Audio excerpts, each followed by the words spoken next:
Hi, my name is Kelly High, and I work with the Business Office of Student Organizations.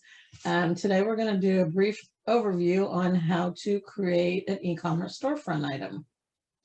The first thing you need to do is log into the Cool system, which you will go through the My Purdue portal, Student Life, and then BOSO Cool Online. When you log in, you will see the accounts that you are attached to as president or treasurer you can work with. Now your SOGA account, or if you have an Office of Engagement account, those two you do not have e-commerce access to. Those accounts, you cannot bring income in. They have to go into your general account. You can do your general account, or if you have a charity account, you can definitely work with that. So you're going to click on your account you're working with, which is going to give you an overview. Once you have a storefront created, excuse me, you will have a URL you can go to that'll bring the customer to your student org page. It's not necessarily a specific item, it's just your student org page. So to do your storefront, you're going to go to the e-commerce tab.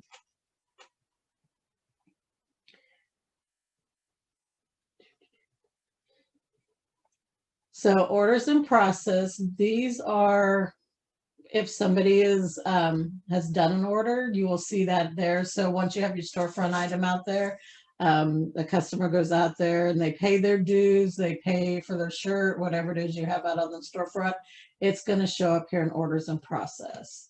Once you have acknowledged that, filled that order, it will, and you click on it, it'll transfer over here to fulfilled orders. But to create your catalog item, you're going to go to catalog items in process. So anything that's in catalog items in process that's still sitting here is catalog items that you have created that is now on the BOSO side for us to review, audit, make sure you have everything you need for that. If you are collecting registration or trip money right now due to COVID, if you're selling any kind of merchandise, you must have your activity planning form in before we will approve it. You can collect dues out here on the storefront. You do not have to have your activity planning form for that, but any other item you do need to have your activity planning form. So that is one of the first things that BOSO will check on to make sure you have. So to create it, just like in the Cool system with payment requests, this add icon is your add button for everything. So you're going to add your storefront item. You're going to put a brief description here. So say we're going to do spring dues. Your category, you're going to, again, pick the closest thing you have. We, again, will look through them. So like here's local dues spring. Your income account, the same thing. And again, we audit these, and if there's anything that needs to be adjusted, BOSO will do that. Sales tax is only going to pop up if you are selling an item that will be a taxable item, such as any kind of merchandise, shirts, water bottles, things like that. Since dues is not a taxable item, there is nothing there. Okay, so your dues is $25 a semester. You're going to pick your unit. So again, this would be if you have merchandise you're selling.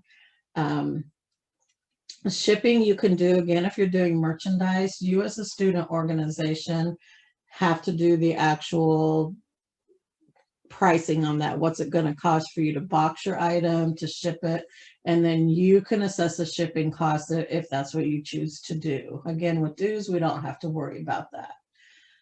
Your start date and end date, you want your dues all paid by such and such a date. But keep in mind, so if we are putting February 26th is the last date we want dues, your storefront item will actually shut off at midnight on the 25th. So if you want to go all the way through the 26th, make sure you put the 27th. Serialized item, this is more for ticket sales. Say you're selling tickets to an event, this will serialize as customers purchase. You know, the third customer is going to be ticket number 3. So you don't have to worry about that with dues. You must have your full description. So we're going to put spring local dues. please pay as soon as possible. Whatever you put here is going to show up in your description on your storefront, which we can show you in a little bit. So you're going to put your full description, item description there. Over here, most of this is stuff you're not going to have to worry about at any point in time.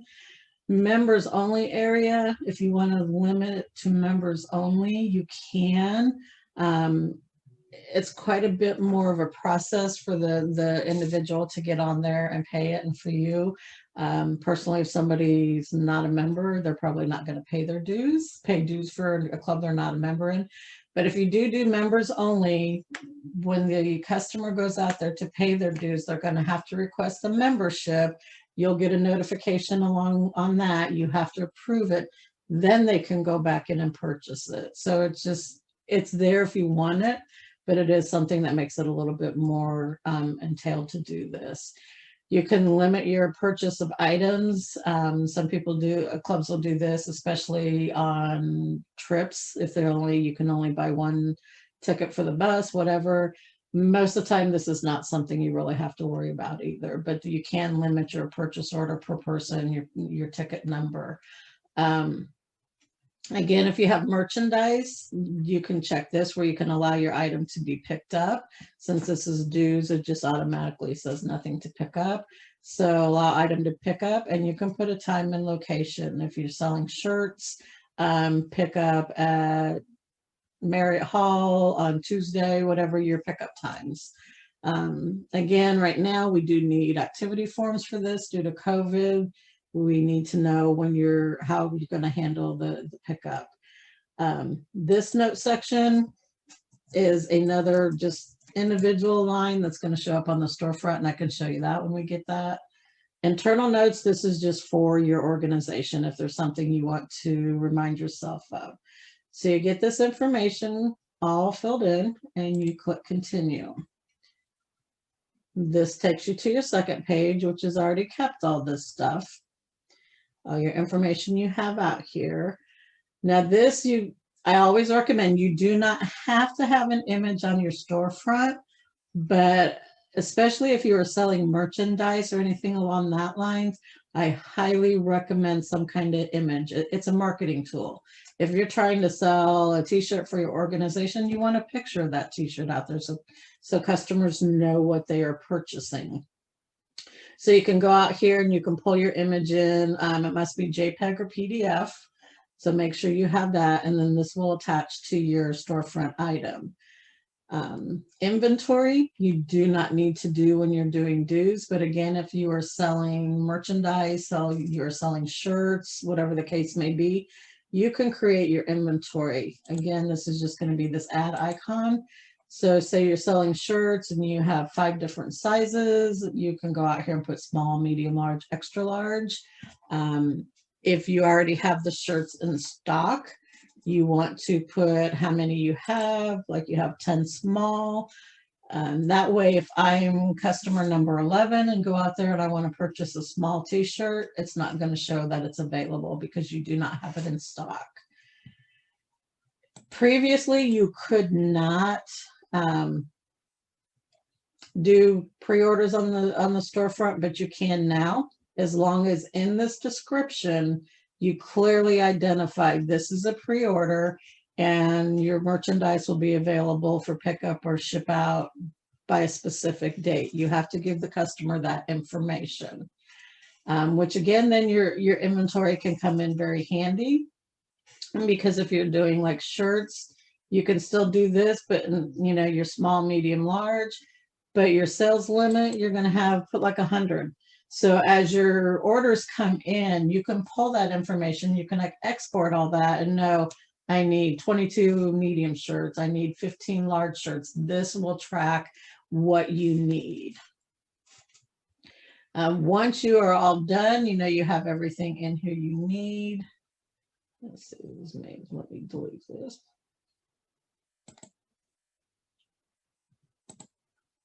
Okay. Once you have everything in, you can email the notification to your other officers for approval. They can go out and review, and you're going to click Ready for Business Office Approval. Once you click Save, this is now going to go to your catalog items and process. So it's in here. Once BOSO approves it, it's going to bounce over to this catalog items, and I don't have anything in the test system that's already approved.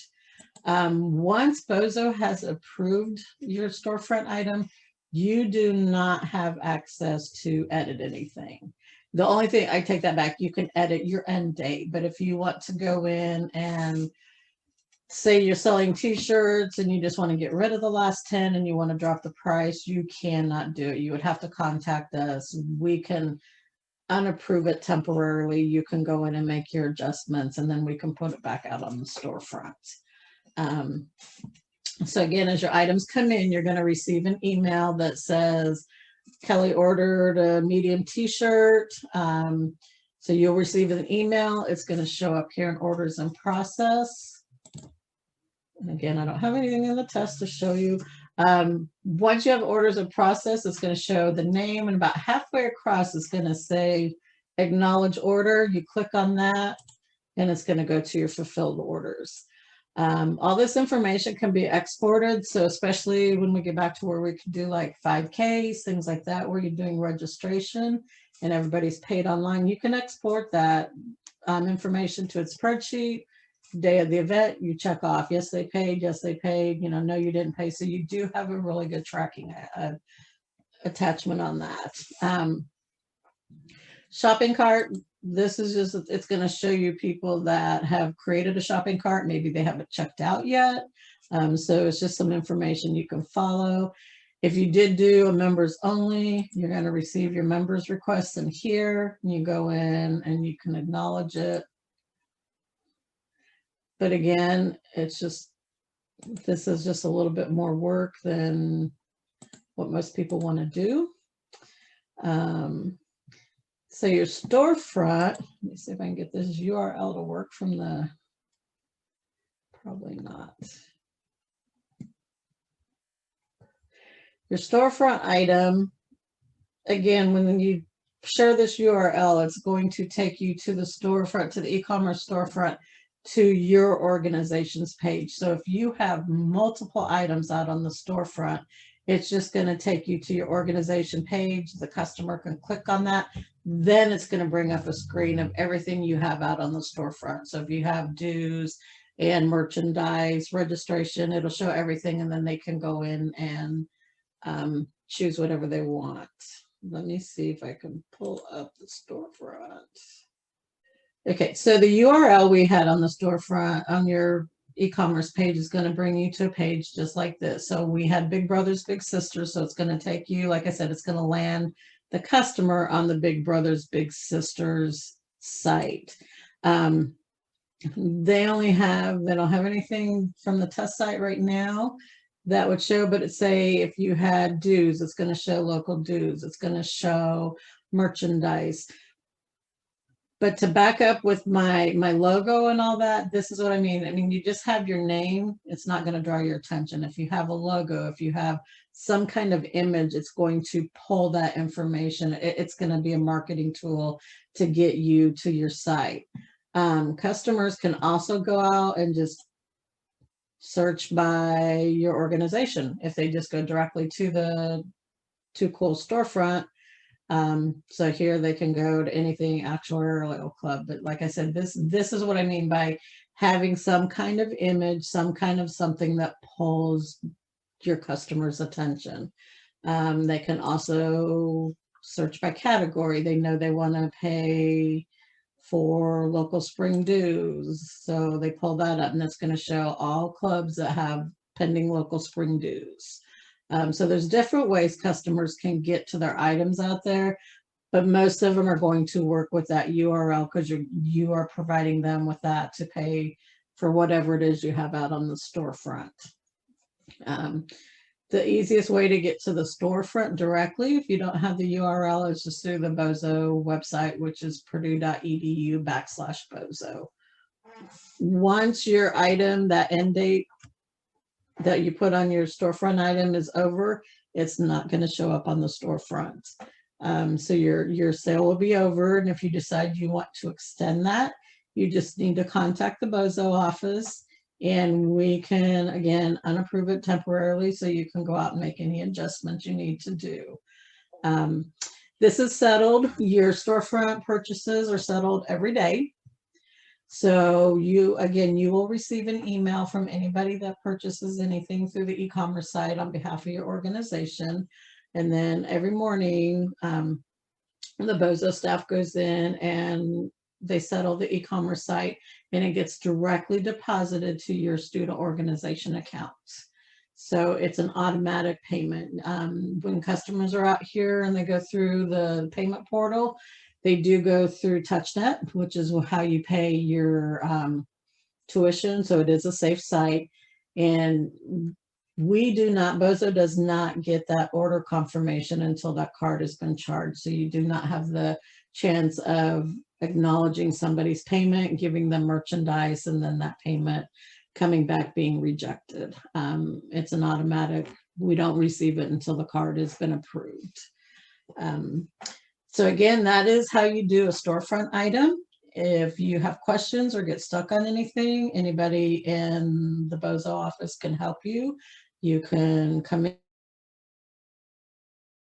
and you can email boso@purdue.edu or contact our office at 765-494-6724.